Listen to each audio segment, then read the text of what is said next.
Hello friends, कैसे हैं आप सब। आई होप सो सब बहुत बढ़िया होंगे। आज सीए इंटरमीडिएट जनवरी 2021 वालों का रिजल्ट आया। रिजल्ट सर बहुत ही कम आया है। पासिंग परसेंटेज देखी जाए तो काफी कम है। कम होने का कारण थोड़ा सा एक ये भी है कि बच्चे अपीयर कम करे थे, इस वजह से भी कम है। लेकिन कंपैरेटिवली देखा जाए तो सर रिजल्ट है काफी टफ। फाइनल का रिजल्ट आया था अभी पीछे, आज इंटर का आया। दोनों के रिजल्ट को अगर एनालाइज किया जाए तो रिजल्ट इस बार बहुत ज्यादा कम आया है। तो फर्स्ट ऑफ ऑल मैं आप लोगों को सर अप्रिशिएट करना चाहूंगा, जितने भी इस समय स्टूडेंट्स सीए के स्टूडेंट्स हैं जो वीडियो देख रहे हैं, उन लोगों को सर सबको अप्रिशिएट करना चाहूंगा। और इवन आप लोग खुद को भी अप्रिशिएट करोगे that you have taken a very good decision. आपको अपने डिसीजन के ऊपर प्राउड होना चाहिए कि आपने इतने टफेस्ट कोर्स को चुना है। देखो, हर किसी के बस की नहीं होता सीए कोर्स को क्लियर करना, सीए क्वालिफाई करना। इवन डिसीजन लेना ही हर किसी के बस की नहीं होता। मोस्टली बच्चा तो स्किप कर देता है ये सोच के कि टफ है।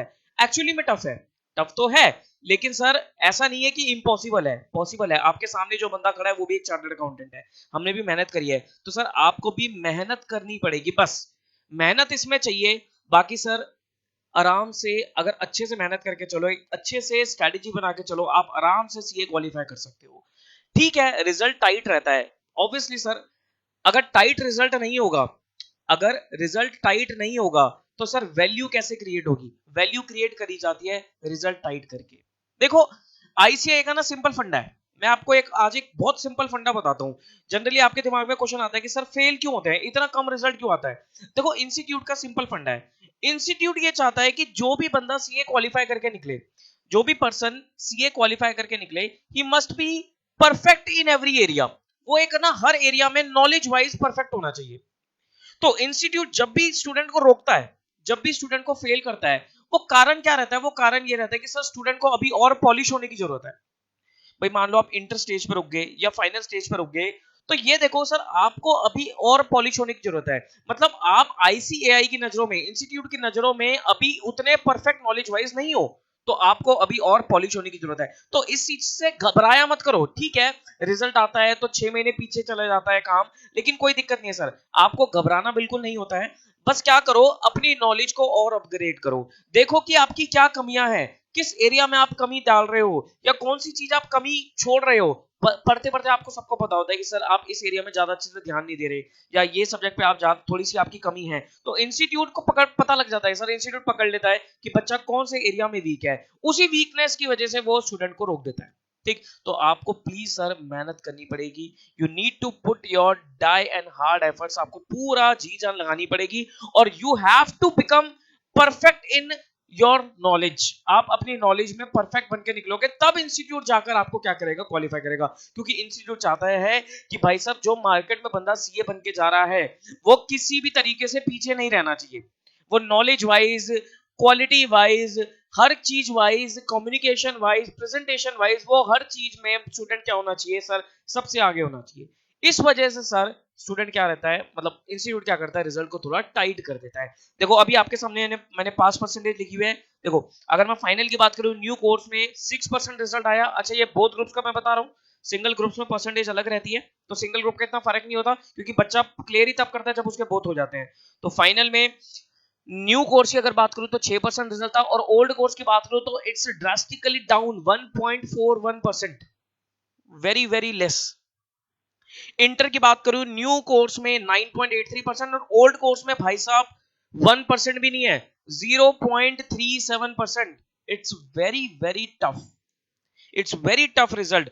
बट इट डजंट मीन कि सीए कोर्स टफ है। ऐसा नहीं है सीए कोर्स टफ है। ठीक है, इंस्टीट्यूट ने इस समय रिजल्ट को थोड़ा टाइट रखा है। क्यों? क्योंकि सर हो सकता है, एक तो बच्चे अपीयर कम करे थे तो ऑब्वियसली परसेंटेज गिरेगी गिरेगी, प्लस हो सकता है सर इंस्टीट्यूट को लगता हो कि अभी जो स्टूडेंट को वो रोक रहे हैं, वो अभी पूरा पॉलिश्ड नहीं है, वो अभी नॉलेज वाइज पूरा परफेक्ट नहीं है। तो गाइस, आपको अपनी नॉलेज को, अपनी चीजों को परफेक्ट करना पड़ेगा। देखो, जब भी पढ़ाई करते हो ना, सिर्फ चीजों को, एक तो चीजों को रटना छोड़ दो। मैं आपको आज बिल्कुल जनरल बातें करता आया हूं। एक तो चीजों को बिल्कुल रटना छोड़ दो। रटना बिल्कुल आपको नहीं है किसी भी चीज को। रटोगे तो आपकी कोई भी वैल्यू नहीं है आगे। चीजों को कॉन्सेप्चुअली समझना शुरू करो, प्रैक्टिकली चीजों को लिंक करना शुरू करो। और चीजों में इंटरेस्ट लेना शुरू करो। ठीक है, मैं मानता हूं कि हर एरिया में इंटरेस्ट नहीं होता, लेकिन सर आपको हर सब्जेक्ट में पास होना जरूरी है, तो आपको थोड़ा थोड़ा इंटरेस्ट डेवलप करना पड़ेगा। फॉर एग्जांपल मैं बात करूं, मुझे फाइनेंस के एरिया में जो फाइनेंशियल मैनेजमेंट वगैरह होती है, इसमें एरिया में इंटरेस्ट नहीं था। फाइनल लेवल पे वो एसएफएम का पेपर होता है, मुझे एसएफएम में बिल्कुल इंटरेस्ट नहीं था। लेकिन सर ऐसा तो नहीं ना कि मैं उस सब्जेक्ट को पढ़ना छोड़ दूंगा, मुझे पास तो उसमें भी होना पड़ेगा। तो उसमें भी मैंने शॉर्टलिस्ट कर लिया था कि मेरे को किन किन एरिया में ज्यादा इंटरेस्ट है, उन पे ज्यादा ध्यान दे दिया, और एक स्ट्रेटेजी बना के मैंने उस सब्जेक्ट को भी क्लियर कर लिया। ठीक, मुझे एफआर के पेपर में इंटरेस्ट आता था अच्छा खासा पढ़ने में, ऑडिट में इंटरेस्ट आता था, उसमें मैं पढ़ा, उसमें मेहनत करी, अच्छे नंबर भी है। ठीक, तो आपको क्या करना है सर, आपको भी अपना इंटरेस्ट डेवलप करना पड़ेगा। आपको हर सब्जेक्ट में पास होना है, तो हर सब्जेक्ट में भी इंटरेस्ट, हर सब्जेक्ट में थोड़ा थोड़ा इंटरेस्ट आपका होना चाहिए। हाँ, कुछ पेपर ऐसे कर लो जो आपके बिल्कुल परफेक्ट होने चाहिए, जो पक्के होने चाहिए। ठीक, अब जैसा कि आज इंटर का रिजल्ट आया, तो अब आपके देखो मई में एग्जाम है, आपके मई एंड में जाकर एग्जाम है, अप्रैल का महीना है आपके पास पूरा पूरा, ठीक है, और मई का भी महीना है, और कुछ मार्च के दिन बचा है। तो मैं रफली देख बोलूं तो आपके पास सिर्फ 2 महीने हैं, सिर्फ 2 महीने हैं। इसी 2 महीने में आपको प्रिपरेशन करनी है अच्छे से, रिवीजन करनी है एक अच्छे से। अब डिसीजन इस समय क्या आता है बच्चों के माइंड में कि सर मैं बोथ ग्रुप्स दूं, सिंगल दूं, क्या करूं क्या ना करूं, फंस गए हैं बीच में। बिल्कुल सर, ये सिचुएशन ही फंसने वाली हो जाती है। देखो ध्यान से सुनते चले जाना। अगर आपने पहले मतलब अभी जनवरी में आपने एक ही ग्रुप दिया था, ठीक, और वो आपका क्लियर नहीं हुआ, अगर तो क्लियर हो गया तो कोई दिक्कत ही नहीं, आप सेकंड ग्रुप ही दोगे।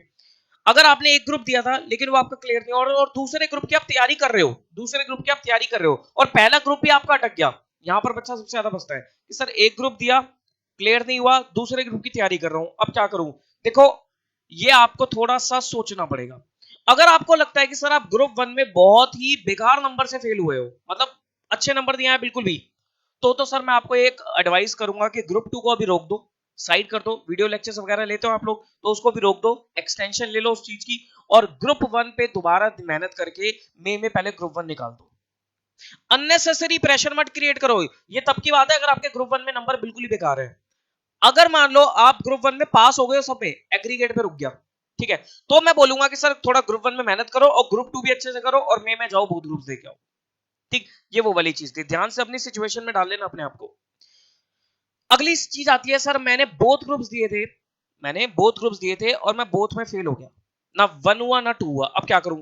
देखो, हो सकता है आपने बोथ ग्रुप्स का डिसीजन गलत लिया हो। कई बार क्या होता है ना, बच्चा, क्या बोलूं मैं उस चीज को, मतलब बच्चा एक कहता है ना, फ्लो फ्लो में कहता है कि मैं बोथ ग्रुप्स दूंगा, तैयारी उसकी एक की भी नहीं होती ढंग से, लेकिन वो कहता है मैं बोथ दूंगा। सर ऐसा मत करो, अपने अपना ही टाइम खराब कर रहे हो उस चीज में।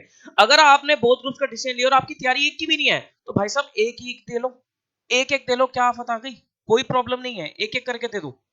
तो अब अगर आप बोथ ग्रुप्स में रह गए हो तो देख लो सर अपनी सिचुएशन।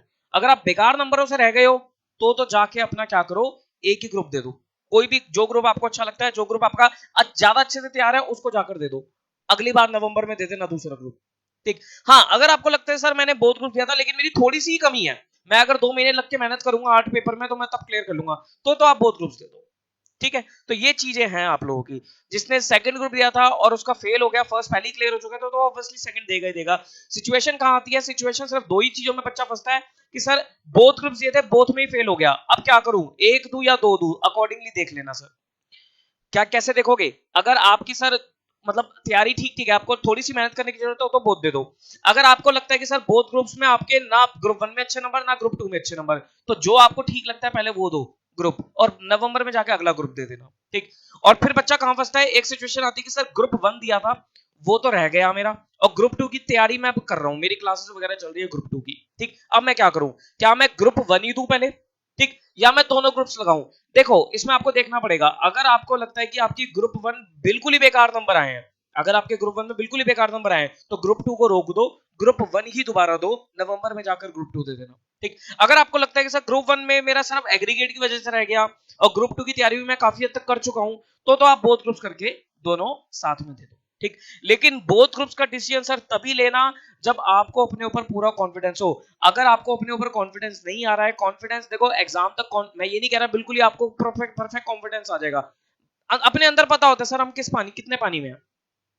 अगर आपको लगता है कि you are in a position to give both groups, then only attempt for both groups. अगर आपको जरा सा भी लगता है सर मैं बोथ ग्रुप्स अभी नहीं दे सकता, तो सर किसी ने कहीं नहीं बोल रखा, कुछ नहीं लिखा कहीं पर कि आपको बोथ देने हैं, एक एक करके दे दो, कोई बात नहीं सर, एटलीस्ट क्लियर तो होगा।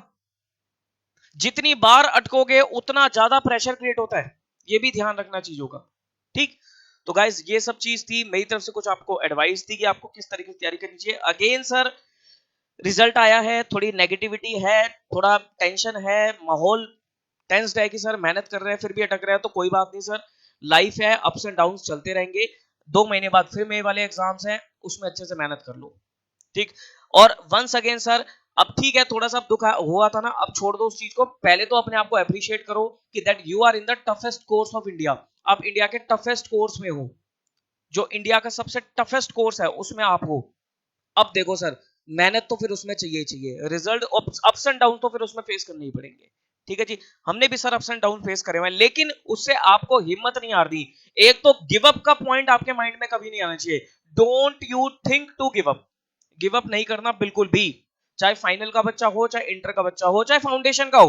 मैंने फाउंडेशन लिखा नहीं यहाँ पर क्योंकि वो एक अर्ली स्टेज होती है, इंटर फाइनल में बच्चा ज्यादा परेशान रहता है, तो मैंने फाउंडेशन लिखा। लेकिन स्टिल अगर आप फाउंडेशन में भी हो तो sir don't ever think to give up. Decision ले लिया ना, उसको पूरा करके दिखाओ। मेहनत करनी पड़ेगी सर, मेहनत चाहिए। 3 बातें मेरी हमेशा ध्यान रखना, जो मैं हमेशा बोलता हूं। हार्डवर्क, 3 चीजों के बिना आपको सक्सेस नहीं मिलेगी। एक तो हार्डवर्क, दूसरा पेशेंस, और तीसरी चीज आती है डिसिप्लिन। हार्ड वर्क तो सर आपको करना ही पड़ेगा। कुछ सोचते हैं कि सर स्मार्ट वर्क लगा देंगे, भाई साहब स्मार्ट वर्क भी तभी लगाओगे जब हार्ड वर्क करोगे। बिना हार्ड वर्क लगाए स्मार्ट वर्क अपना ही नहीं सकते, लगा ही नहीं सकते। स्मार्ट वर्क क्या होता है? स्मार्ट टेक्निक्स होती है। स्मार्ट टेक्निक्स तो तब लगा पाओगे ना जब आपने चीजें कर रखी हैं, जब आपने पहले एक बार मेहनत करेंगे, तभी तो उसके शॉर्टकट निकालना शुरू करोगे। तो स्मार्ट वर्क लगा सकते हो, लेकिन आपको हार्ड वर्क पहले करना पड़ेगा। जब भी अटकते हो, जब भी फेल होते हो, समझ लो आपके हार्डवर्क में कमी है, मेहनत कर लो। दूसरी चीज आती है पेशेंस। आजकल जो सबसे ज्यादा कमी आ रही है वो आ रही है पेशेंस की। सोचते हैं सर हर चीज फटाफट हो जाए, हर चीज जल्दी मिल जाए, हर चीज बस करा और हो गया। ऐसा नहीं होगा, टाइम देना पड़ेगा हर चीज को। बच्चा क्या करता है? क्वेश्चंस कर रहा है, प्रैक्टिस कर रहा है। अकाउंट्स की बात करता हूं फॉर एग्जांपल, अकाउंट्स कर रहा है, क्वेश्चंस कर रहा है, एक दो क्वेश्चंस करे, ठीक है सर मैं कर लूंगा। या एक दो क्वेश्चन में अटक गए तो टेंशन हो जाती है कि सर मैं अटक क्यों रहा हूं। भाई साहब टाइम लगेगा, कॉन्सेप्ट बिल्ड करोगे टाइम लगेगा, पेशेंस चाहिए। ठीक, तो पेशेंस आपको आपने अपने अंदर लानी पड़ेगी। अटक अटक के देखो, सीए कोर्स जो होता है ना, वो आपको हर चीज के लिए तैयार कर देता है। आपको लाइफ में जाकर सर हो सकता है आगे जाकर कोई आपको डाउनफॉल देखना पड़े, बिजनेस में कभी कभी डाउनफॉल आ जाता है, तो आपको अपने अंदर पेशेंस रखनी पड़ेगी, आपको हर सिचुएशन के लिए तैयार रहना पड़ेगा। तो सीए कोर्स में आते आते बंदा वैसे ही बिल्कुल सर परफेक्ट हो जाता है हर चीज में। और third is your discipline, which is very important. Discipline कि सर पढ़ाई का अगर आपने एक टाइम टेबल बनाया ना, तो उसको स्ट्रिक्टली फॉलो करो। मैं ये नहीं कहता कभी भी कि सब पूरे दिन पढ़ते रहो, नेक्स्ट टू इम्पॉसिबल, कोई नहीं कर सकता इस चीज। लेकिन हाँ, जब आपने सोचा है कि मेरे को पढ़ाई करनी है, जो आपने अपना शेड्यूल बना रखा है, जो अपना टाइम टेबल बना रखा है, गाइस उसको तो स्ट्रिक्टली फॉलो करो, उसको आपको स्ट्रिक्टली फॉलो करके चलना पड़ेगा। ठीक है जी, तो ये एक छोटी सी मेरी बात थी। अच्छा, एक स्ट्रेटेजी आपको ये रखनी पड़ेगी सर कैसे क्लियर किया जाए। मैं आपको एक छोटी सी चीज बता देता हूं, अगर आप मेरी बात मानो तो ध्यान से देखो। जहां तक मैं एनालाइज कर रहा हूं, ग्रुप 1 में आपके 2 पेपर है जो आपको सबसे ज्यादा मार्क्स स्कोर करवाएंगे, अकाउंट्स और कॉस्ट। ये 2 पेपर है आपको सबसे ज्यादा मार्क्स स्कोर कराएंगे, अकाउंट्स और कॉस्ट। इनमें सर इतनी मेहनत करो, इतनी मेहनत करो, इतनी मेहनत करो कि इनमें आपको 80 प्लस लाने ही लाने हैं। एक बार इनमें 80 प्लस नंबर आप लिया है, एक बार अगर आप इनमें 80 प्लस नंबर लिया है, तो सर बाकी 2 पेपर में नंबर लाना बहुत आसान हो जाएगा आपके लिए। ठीक, तो इनमें इतनी मेहनत करो कि इनमें आपका टारगेट रहना चाहिए सर 80 प्लस, 75 80 प्लस, मतलब इतना आपका टारगेट रहना चाहिए, ये आपको पास कराएंगे सर। ऐसे ही ग्रुप 2 में 2 पेपर बनते हैं, एक होता है एडवांस अकाउंट्स और एक होता है एफएम। इन दोनों में सर 80 प्लस, 75 प्लस, 80 प्लस, इतना आपको टारगेट रखना पड़ेगा। तो अगर बोथ ग्रुप दे रहे हो तो ये 4 पेपर। तो भाई साहब, हर ग्रुप में आपके 2 पेपर बहुत इंपॉर्टेंट होते हैं, जो सबसे ज्यादा स्कोरिंग रहते हैं। आप कोई भी मार्कशीट उठा लेना, जो बच्चा क्लियर कराओ या रैंक होल्डर्स की उठा लेना, उनके नंबर देखना, आपको सबसे ज्यादा इन्हीं पेपर में मिलेंगे, इन्हीं पेपर में सबसे ज्यादा नंबर मिलेगा। अभी भी मैं शायद मैं किसी की मार्कशीट देख रहा था, जो इस बार अभी इंटर वाला रैंक 1 है, पता नहीं कहाँ का है वो स्टूडेंट, उसके 90s की लाइन में तो अकाउंट्स में, एडवांस अकाउंट्स में, कॉस्ट में और एफएम में मार्क्स है, जो रैंक 1 है। और बाकी में सर 70 मार्क्स है। तो देख लो सर, मैंने वही चीज बताई ना, आपको हर ग्रुप में 2 पेपर तैयार करने पड़ेंगे। यही अगर मैं फाइनल लेवल के बच्चे की बात करूं, फाइनल लेवल की बात करूं, तो ग्रुप 1 में फाइनल लेवल के बच्चे के लिए 2 पेपर इंपॉर्टेंट रहते हैं, एफआर एंड एसएफएम, इनको अच्छे से स्कोर करवा लो। एफआर और एसएफएम इनमें ज्यादा से ज्यादा स्कोर कर लो। ऐसे ग्रुप टू में एक बच्चे के पास रहता है एससीएम, स्ट्रेटेजिक कॉस्ट मैनेजमेंट, और एक आईडीटी का पेपर काफी स्कोरिंग रहता है। कई बार आईडीटी की बजाय बच्चा इलेक्टिव पकड़ लेता है, ठीक, आईडीटी हो या इलेक्टिव हो, और SCM, these are very scoring paper, ठीक। थ्योरेटिकल जो पेपर होते हैं, लॉ हो गया, ऑडिट हो गया, टैक्स हो गया, इनमें सर सब्जेक्ट्स बहुत अच्छे हैं, इंटरेस्टिंग है, लेकिन इसमें मार्क्स लाना थोड़ा टफ है। लॉ, ऑडिट, टैक्स, इनमें मार्क्स लाना, ईआईएस हो गया और एडवांस ऑडिट वगैरह फाइनल लेवल पे हो गया, इनमें मार्क्स लाना थोड़ा टफ है। इंटरेस्टिंग बहुत है ये, मजेदार पढ़ने में बहुत है, लेकिन मार्क्स नहीं आते सर, इंस्टीट्यूट बहुत स्ट्रिक्ट है पेपर को लेकर। तो सर आप जो प्रैक्टिकल पेपर है उन पे ध्यान ज्यादा देके उनमें ज्यादा से ज्यादा नंबर स्कोर करो, और थियोरिटिकल पेपर को आप इनके साथ कंपेंसेट कराओ, ठीक है। तो ये स्ट्रेटेजी आपको अपनानी पड़ेगी, प्लीज। अभी तक नहीं लगा पा रहे तो सर ये स्ट्रेटेजी लगा लो, आप ग्रुप क्लियर करोगे, आप एग्जाम क्लियर करोगे, लेकिन थोड़ा सा आपको सर थोड़ा सिंसियर होना पड़ेगा। और इस बार आप मुझसे प्रॉमिस जरूर करके जाओ कि सर इस बार मैं एग्जाम्स क्लियर करूंगा, करूंगा तो करूंगा ही भाई, मे में क्लियर तो करना ही है, प्लस अच्छे नंबरों के साथ क्लियर करूंगा। खाली ये नहीं कि बस हो गया पास, नहीं, मेहनत करो सर और अच्छे नंबरों से क्लियर करके दिखाना, समझ रहे हो। चलो फिर, तो guys all the very best. कोई दिक्कत परेशानी आती है तो सर मैं अभी इस ग्रुप में अपना वीडियो के नीचे टेलीग्राम चैनल का लिंक दे रहा हूँ, इंटर का भी, फाउंडेशन का भी, फाइनल का भी, तो प्लीज उस टेलीग्राम चैनल को ज्वाइन करना। अच्छा हाँ, जो मेरा यूट्यूब चैनल है इससे जुड़े रहिएगा, इसमें मैं आपको इंटरमीडिएट लेवल की बात करूं तो अकाउंट्स की, एडवांस अकाउंट्स की, ऑडिट की, इनकी कुछ रिवीजन वीडियोस प्रोवाइड करूंगा। मतलब कुछ भी है जो मटेरियल आपको मिलेगा अकाउंट्स, एडवांस अकाउंट्स, ऑडिट का, मेरे इस चैनल पे मिलेगा। फाउंडेशन लेवल में अकाउंट्स का मटेरियल आपको जो भी सामान है वो सारा इस चैनल पे मिलेगा। फाइनल लेवल अभी मैंने शुरू नहीं किया, अदरवाइज फाइनल लेवल के लिए एफआर और ऑडिट का मटेरियल आपको इस चैनल पे मिलेगा। कंटेंट आपको मैं अभी, जैसे मैं अभी आजकल कंसोलिडेशन की वीडियो डाल रहा हूं, तो जो भी ग्रुप 2 का बच्चा एडवांस अकाउंट्स का है, कंसोलिडेशन का चैप्टर डल रहा है सर, देखो उसे, बच्चा छोड़ देता है उस चैप्टर को, 16 नंबर का क्वेश्चन आना है, 12 से 16 नंबर का, बच्चा छोड़ जाता है उसे, क्यों, समझ ही नहीं आता, समझ ही नहीं आता। कंसेप्चुअल एक एक कंसेप्ट की वीडियो डल रही है यूट्यूब पे, तो गाइस चैनल को सब्सक्राइब करके और उन वीडियोस को देखो, और मेहनत करनी पड़ेगी सर, इस बार आपको मेहनत करनी ही पड़ेगी। मेहनत तो सर हम पहले से ही करते आ रहे हैं, नहीं सर अटके हो ना तो मेहनत में कमी है, अगर अटक गए हो तो मेहनत में कमी है। हाँ, हो सकता है सर आपने मेहनत करी हो लेकिन उतनी मेहनत ना करी हो जितनी रिक्वायर्ड हो, होता है ना सर। आपको मान लो 100 स्टेप चढ़ने हैं, आपको 100 स्टेप चढ़ना है, आपने क्या करा सर, बड़ा प्रैक्टिकल चीज बता रहा हूं, मान लो आपको 100 सीढ़ियां चढ़नी है और 100 सीढ़ियों के बाद आपको सक्सेस मिलेगी, हो सकता है सर आप 70 सीढ़ियां चढ़ के थक गए और अब बैठ गए हो। अगर 70 पे बैठ गए तो सर क्या हुआ, कुछ नहीं होगा सर, 100 सक्सेस तक थोड़ा ना पहुंचे आप, सक्सेस तक थोड़ी ना पहुंचे, क्या होगा, 70 सीढ़ियों के बाद आपको फिर दोबारा नीचे आके अब 100 सीढ़ियां चढ़नी पड़ेगी। समझ रहे हो बात को, समझ रहे हो बात को, कि सर 100 सीढ़ियां चढ़नी है, और 100 सीढ़ियां अगर नहीं चढ़ी, बीच में कहीं भी रुक गए, तो दोबारा नीचे आके आपको 100 सीढ़ी चढ़नी पड़ेगी। तो इस बार 100 सीढ़ी चढ़नी है। एक शेर होता है, शेर जब शिकार करता है, मान लो वो मान लो किसी भी जानवर के ऊपर अटैक करता है और वो जानवर भाग जाता है, उसके चंगुल से निकल जाता है, तो शेर क्या करता है, वो माइंड में स्ट्रेटेजी लगाता है, वो 2 कदम पीछे होता है और डबल एफर्ट से सर शिकार करता है। तो अब आपको वो शेर बनना है, 2 कदम पीछे हो गए हो ना, अब डबल एफर्ट से आपको उस चीज का शिकार करना है, अपने एग्जाम्स का, अपने रिजल्ट का शिकार करना है। ठीक है जी, चलिए फिर, all the very best to you. तो सर प्लीज नाउ थोड़ा रिलैक्स हो जाओ और प्लीज स्टार्ट योर स्टडीज, बिल्कुल भी टाइम मत वेस्ट करो। वीडियो देखते हैं सर, प्लीज अब अपना टाइम टेबल बनाओ, अपना कोर्स निकालो, अपनी स्ट्रेटेजी बनाओ, अपनी प्लानिंग करो, सो देख लो कि क्या बोथ ग्रुप्स देना है, सिंगल देना है, अकॉर्डिंगली कोई भी डिफिकल्टी आती है तो सर मुझसे पूछ सकते हो आपकी, मैं किस तरीके से डिसाइड करूं, लेकिन सर डिसीजन अच्छा लेना और मेहनत करनी है, मेहनत जरूर करनी है। ठीक है जी, चलो फिर, all the very best to you, take care of yourself.